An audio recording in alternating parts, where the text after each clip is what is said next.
Salut! Aujourd'hui on va parler du toucher, des caresses, des câlins, de toutes ces petites choses qui font du bien mais qu'on est contraint de laisser de côté en raison du contexte actuel. Et pour notre génération, c'est la première fois qu'on est privé de contact physique. Alors pourquoi le toucher c'est essentiel à notre développement dès la naissance? Et surtout quels sont les 4 bienfaits un peu méconnus mais très stylés du contact physique et l'impact qu'a l'absence de contact physique quand on se rend compte sur notre santé, même sur notre cerveau. Il y a des impacts, il faut qu'on en parle, vous et moi. Loïc, générique.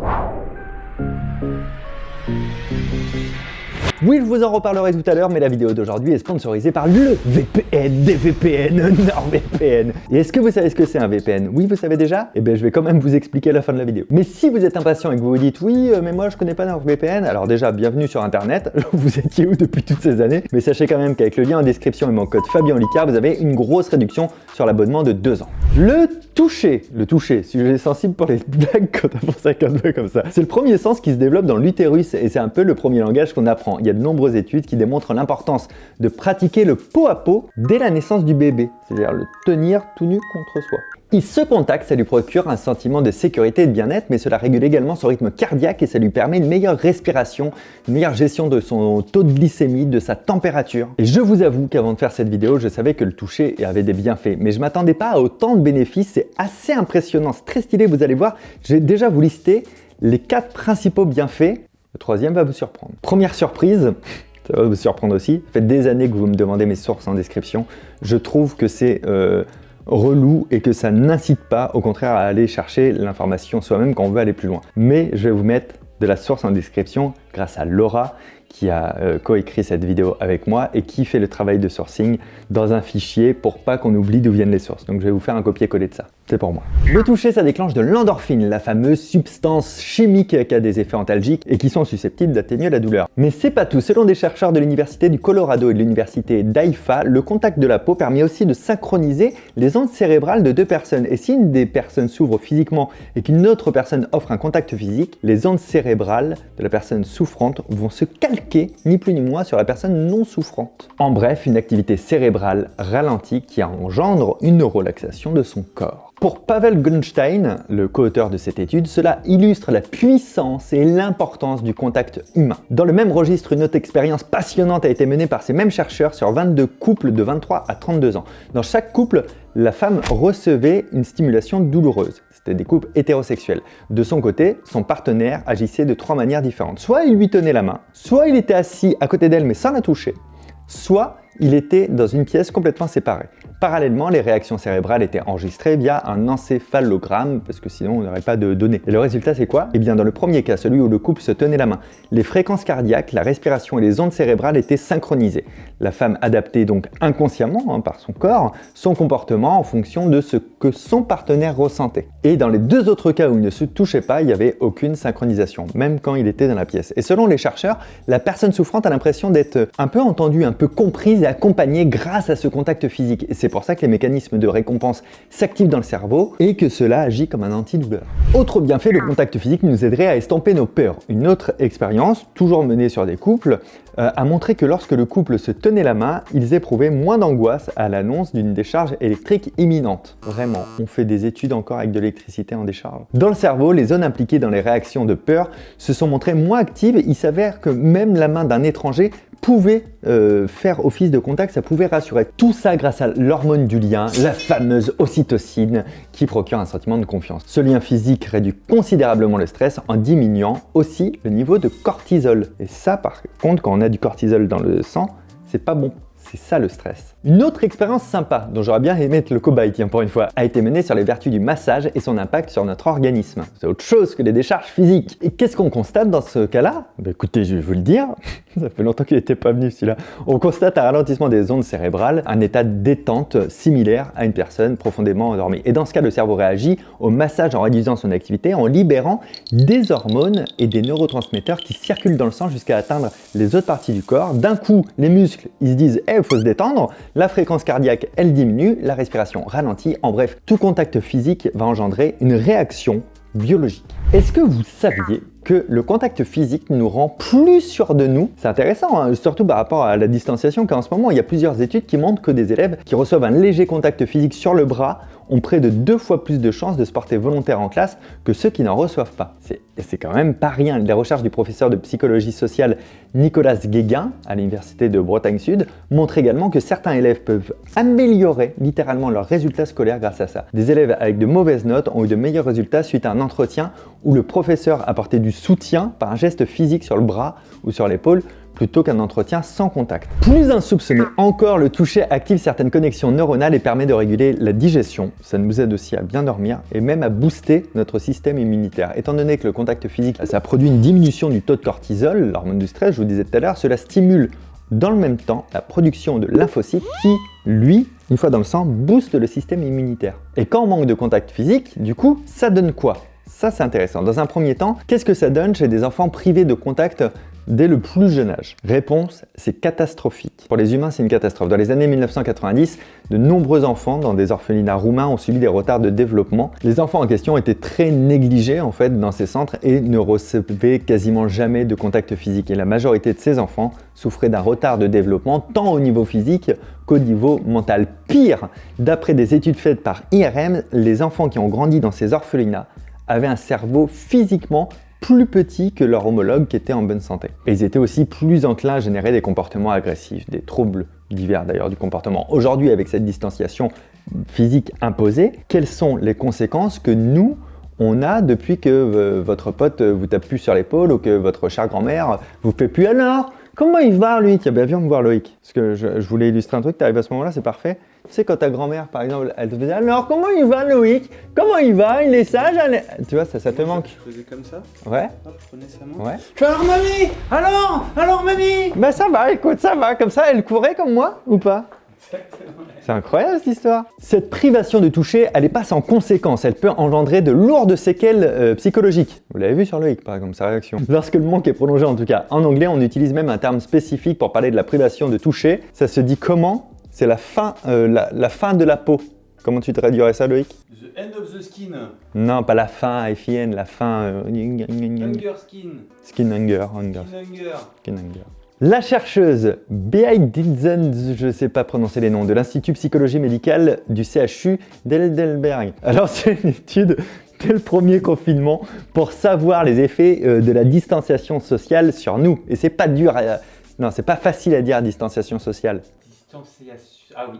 Allez! C'est 250 foyers allemands qui ont participé à l'étude et au préalable, chaque personne de chaque foyer a dû effectuer un petit test salivaire et répondre à un questionnaire à différentes dates, avec des questions comme: avez-vous des douleurs? Avez-vous eu des contacts corporels? Quel est votre niveau de stress et d'anxiété? Exactement avec cette voix. Les réponses ont ensuite été comparées à des mesures hormonales via le test salivaire qui ont permis d'obtenir des données biologiques qui ont pu être comparées à des données subjectives, c'est-à-dire les réponses aux questions. Merci d'avoir suivi cette vidéo, bonne fin de soirée. Non, c'est pas fini. Qu'est-ce qui révèle ces tests? Écoutez, je vais vous le redire, il n'y a pas de surprise, le taux de cortisol est moins élevé chez les personnes qui ont des contacts physiques agréables.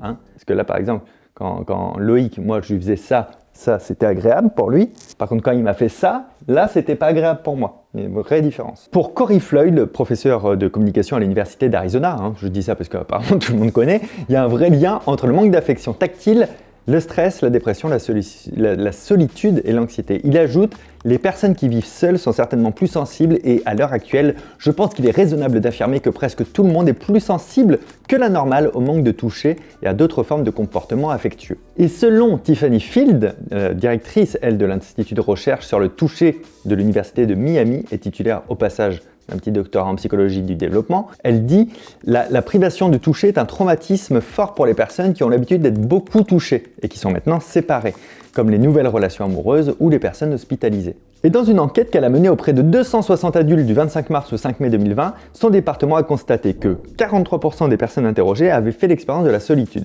58% se sentaient isolés et 42% se plaignaient de se sentir privés de toucher. Donc ça veut dire qu'il y avait un vrai manque. Question, comme dirait Dwight.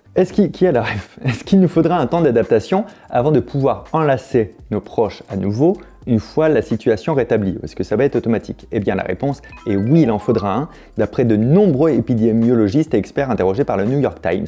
Comme on a pris cette habitude d'avoir moins de contact physique spontanément avec les personnes qui nous entourent, une fois que la situation va être redevenue normale, on aura du mal à revenir à ces gestes de se toucher, de se faire des câlins, des accolades un peu pour un oui ou pour un non. Selon ces mêmes experts, il faudrait plus d'1 an, quand même long, pour se sentir à nouveau complètement à l'aise pour serrer la main de quelqu'un ou lui faire juste une accolade. Et dans le premier temps, le retour des contacts vont ressembler presque à une intrusion à l'intérieur de nous dont on voudrait se protéger. Et en parlant de se protéger, il est grand temps de vous parler de NordVPN. Vous n'avez pas vu venir, elle, hein? Vous connaissez déjà sans doute ce VPN qui s'annonce aujourd'hui comme étant le plus rapide du marché et le plus simple d'utilisation avec connexion automatique pour une protection sans aucune intervention de votre part. Mais du coup, ça sert à quoi NordVPN? Bouge pas, je te le dis. À surfer avec plus de sécurité lorsque vous allez sur des Wi-Fi publics, par exemple dans un bar, dans une bibliothèque, en voyage, hein, ça va revenir, mais aussi à contourner les géorestrictions pour justement regarder des programmes étrangers ou des programmes français quand vous êtes à l'étranger et pourquoi pas aussi accéder à des jeux vidéo, des contenus animés, sportifs comme la Formule 1 qui ne sont pas disponibles dans le pays dans lequel vous vous trouvez. C'est pratique et c'est utile. Alors sur le téléphone, ça fonctionne très bien. On peut automatiser, mais on peut chercher aussi des choses nous-mêmes. Là par exemple, je suis en France, je peux faire hop, un petit saut en Suisse, pourquoi pas, c'est à côté. Pendant que je suis en Suisse, je me dis tiens, j'en profite pour aller en Italie, mais là je suis petit joueur. Donc je vais aller dans un quartier italien très peu connu, le quartier de la Corée du Sud. T'es déjà allé? Le quartier de Corée du Sud? Oui. Je suis déjà allé en Corée du Sud. Par NordVPN ou dans la vraie vie? Dans la vraie vie. Dans la vraie vie. Alors ouais, là on peut choisir en bas, là je fais un petit saut aux États-Unis parce que j'avais une course à faire, mais on peut voilà, chercher directement comme ça dans la liste. En fait, il n'y a pas grand chose à expliquer tellement c'est simple en fait en réalité, voilà. Allez, Nouvelle-Zélande. Si vous cherchez un VPN, c'est sûrement NordVPN qu'il vous faut. En tout cas, c'est le sponsor de cette vidéo, donc c'est important. Passez par mon lien en description, utilisez le code Fabien Olicard pour bénéficier d'un abonnement de 2 ans, plus un mois supplémentaire gratuit, avec une énorme réduction. C'est pour ça que je fais ces mots très forts. En plus de ça, vous avez un service client français dispo, ça c'est cool en vrai, 24/24, 7 jours sur 7, ainsi que la garantie de remboursement de 30 jours. Et si NordVPN, c'est sans risque. Et ça fait plaisir. Merci NordVPN. Je trouve ça fou d'ailleurs d'être le premier à vous en parler, en plus de... Hein, je crois.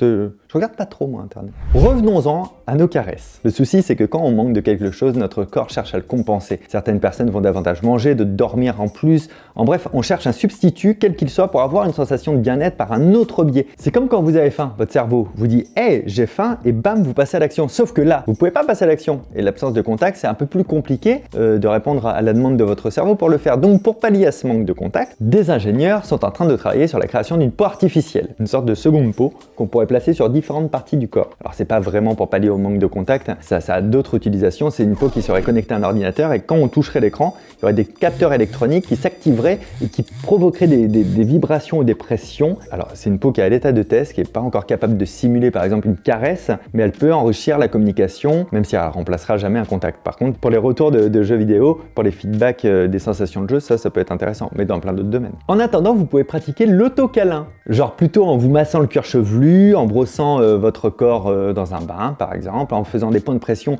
sur certaines parties de votre corps pour activer les récepteurs de la peau. C'est apparemment très efficace. Il y a le docteur Phil qui préconise par exemple de placer un sac de riz ou de farine de quelques kilos sur sa poitrine allongée et selon elle, ça aura le même effet qu'une couverture lestée qui pourrait remplacer un petit peu comme ça un contact à essayer. De toute manière, en vrai, se toucher soi-même, ça va jamais remplacer un contact avec les autres, mais en attendant, un autocâlin vaut mieux que zéro. Voilà, vous pouvez vous toucher, du coup, en pensant à cette vidéo. Mais vraiment, vous touchez, on repart de cuir chevelu.